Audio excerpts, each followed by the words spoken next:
I cannot believe it has been a full year since I left a job that paid me more money than I ever thought I would make in my life, but was incredibly mentally damaging for me. I have experienced some pretty wild physical and mental changes over the last year since I left that job, and I really want to talk about them because they've become incredibly important to me in my life, and I like to share in case any of this might be helpful for someone else. Now, before I share any of this, I of course want to preface that I am just saying that this job was toxic for me. I'm not shitting on the workplace as a whole. There are plenty of lovely people there that can work there and let things roll off their back and not affect their personality whatsoever. And I love that for them, get that bag. But it just did not agree with me. And obviously not every high-paying workplace is a shitty, toxic environment by any means. But if you're anything like me and a bit of an energy absorber, when you're in a place where most people around you are pissed off most of the time, it's really hard to not let that affect you day to day. And eventually, over time, it ends up affecting your personality overall. At least it did for me. I was like a raging bitch by the end of my 5-year stint at that job, and found myself just having to apologize to people all the time because I was snapping everybody's head off, and it's just like, oof, it was not okay. Like, that place really mentally broke me. It was the first time I ever needed therapy, and first time I ever yelled or raised my voice at a supervisor, and I feel disgusting about it now. Of course, time and space always softens the blow a bit, but yeah, the place just did not align with me whatsoever.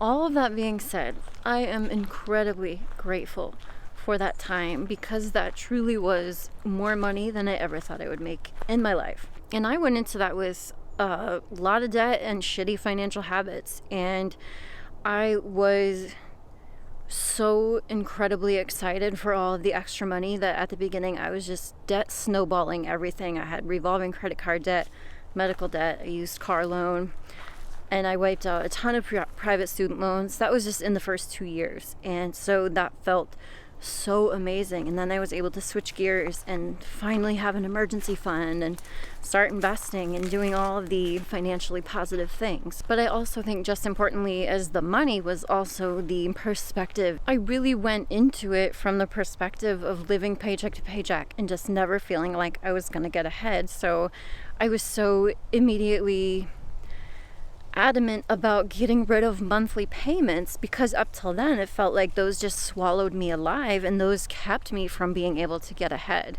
just because I had so many different, a few credit cards, medical debt, the car loan, but also I had 9 different private student loans, all with their minimum monthly payments, plus my federal student loans, and that balance just went up every single month for years. And so all of that was so scary. It was so nice to finally have an income that allowed me to be able to get ahead and then feel like I could come out the other side of living paycheck to paycheck and struggling and just having the anxiety at the cash register, just everything. It just allowed me to put all of that aside and then to finally build up a savings. That was wild to me.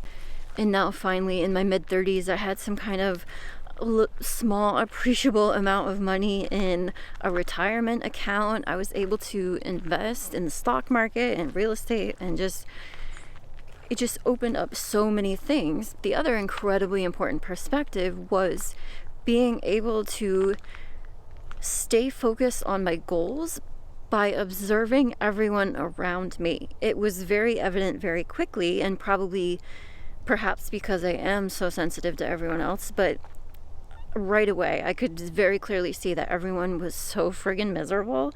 And even in the language people use in day-to-day conversation in the hallways, it was some sort of aspect of being stuck there because they had to keep affording the things that they wanted and had already. So I was incredibly aware of being conscious about lifestyle creep right from the get-go. And so I think that was incredibly helpful because I got to look around every day and just say, I do not want to get stuck here, so therefore I cannot let this happen to me. So it kept me very, very intentional about living way below my means. In fact, I tried to live more or less the same exact lifestyle I had before getting that job and when I was living paycheck to paycheck. So I just kept things very minimal, and that was incredibly helpful.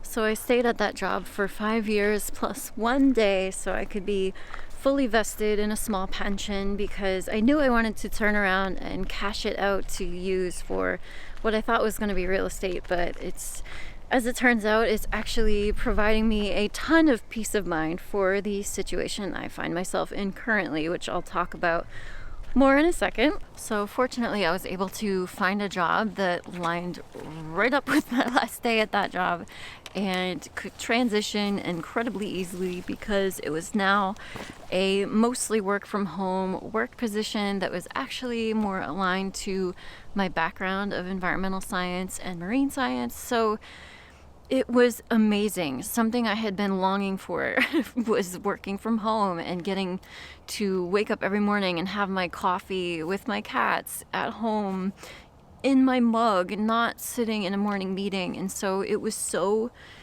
incredibly wonderful. It was such a beautiful difference from the work environment I had just come from, which, in addition to being toxic, I was just there all the time.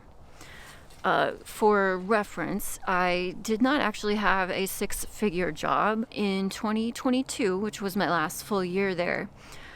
My base salary was $93,000, but yet I grossed $165,000 because of all of the overtime, and not 1 hour of that was voluntary. And it was a working shift rotation, so it was constantly second shift, first shift, third shift, second shift, first shift, third shift, over and over and over. And it was about 5 years straight at that point. So my body was just completely confused all the time. So transitioning to now getting to be able to work from home and having a normal 9-to-5 schedule, getting back to normal circadian rhythms was exponentially helpful for my mental health. The other thing that was so great about now being able to get outside every day, if I wanted, not every day, but almost every day this last year, has allowed me to get back in tune with nature and the seasons and really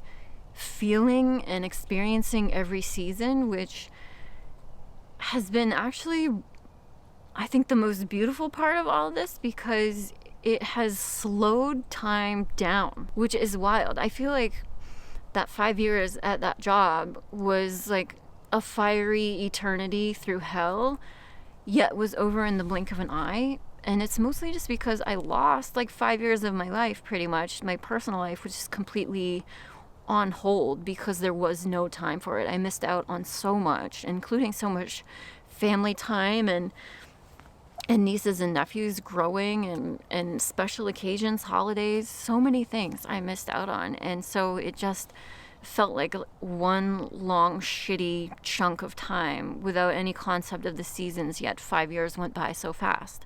This last year, being able to experience every season fully and finally prioritizing the things that are positive for my mental health, like time out in nature, has allowed me to see and feel every season, and it's been so much slower. And so it has really sparked this whole desire for a slower pace of life overall, and which is why it's now like the forefront of everything going forward. And it's really playing a lot into what I want for my life going forward and the jobs that I'm going to be choosing going forward, and just getting out of that toxic environment, toxic for me environment, of course. But here is where the wild physical changes came in. February 19th of 2022 was my last day. It took about a month or so for my body to really recognize it was safe and okay to get back into a normal rhythm and just kind of let go. And March, April, May, those were the craziest months for me physically. I just had absolutely zero energy. I could barely get off the couch. I still so much wanted to get outside though, because that was also springtime, and all I wanted to do was be outside in the woods in the sunshine.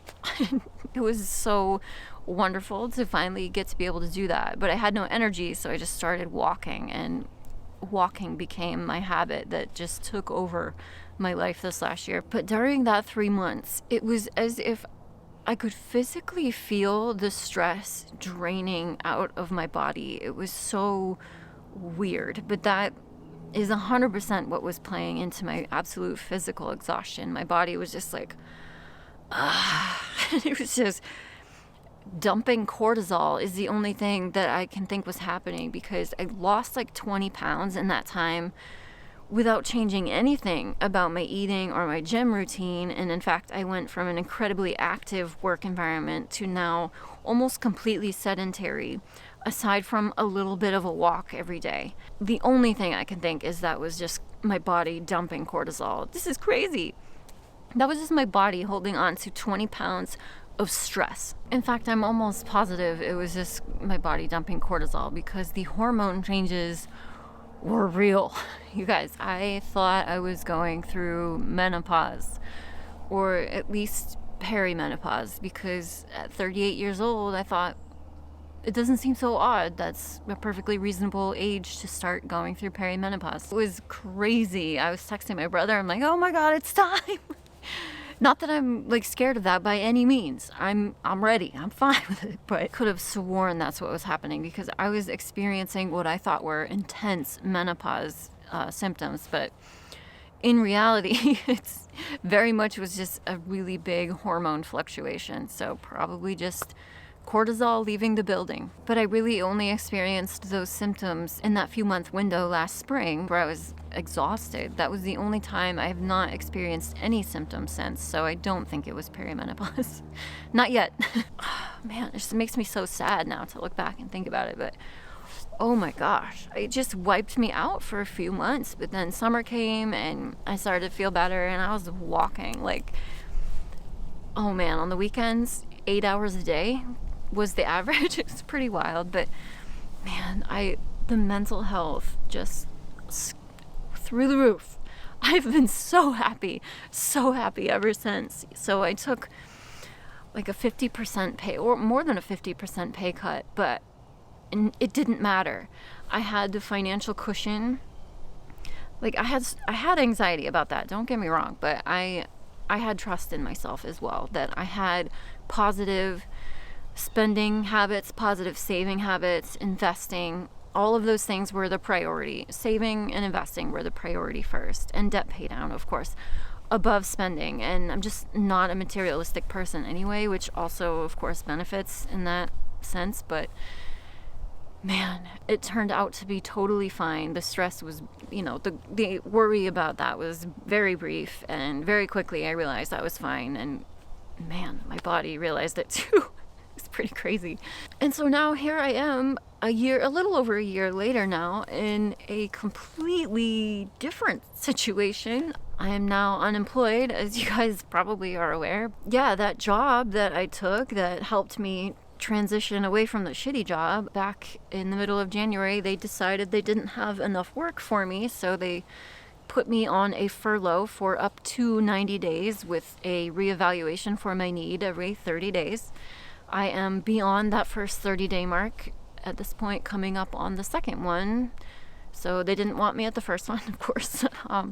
So we'll see what happens here in another week or so. I don't necessarily want to go back anyway. In fact, I'm having a lot of thoughts and ideas on alternative options, even though the job market's really bleak right now and things have been turbulent, as you guys know. So I'm not really sure what the future holds. I do have some options that could get creative, but they would certainly allow me to have more time. Things are definitely up in the air right now. Like I said, the whole wanting a slower pace in life is definitely dictating everything going forward, because I know that is what is best for my mental health, and it's mental health above all else from this point on. I just have to reiterate though, I am so grateful for that time, for the opportunity to turn my financial life around that that job provided me, and all of the perspective that it helped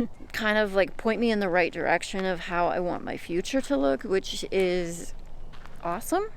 I love that mental health is now my priority, and I absolutely love that I had the emergency fund to not panic right now as I find myself suddenly in unemployment and a real shit job market and things don't look great, but I'm not panicking because past me endured a lot of shit that allows me of today to not panic and really choose myself, choose my mental health, and focus my job search on things that I think are actually going to make me happy, and not just choose something because of the salary. And another thing that I think is really interesting and something I wasn't expecting is that the job working from home over the last year, something that I thought I wanted so badly and was going to be like the bee's knees, and don't get me wrong, it totally is, but I still was tethered to a computer, to my desk inside, and I'm realizing now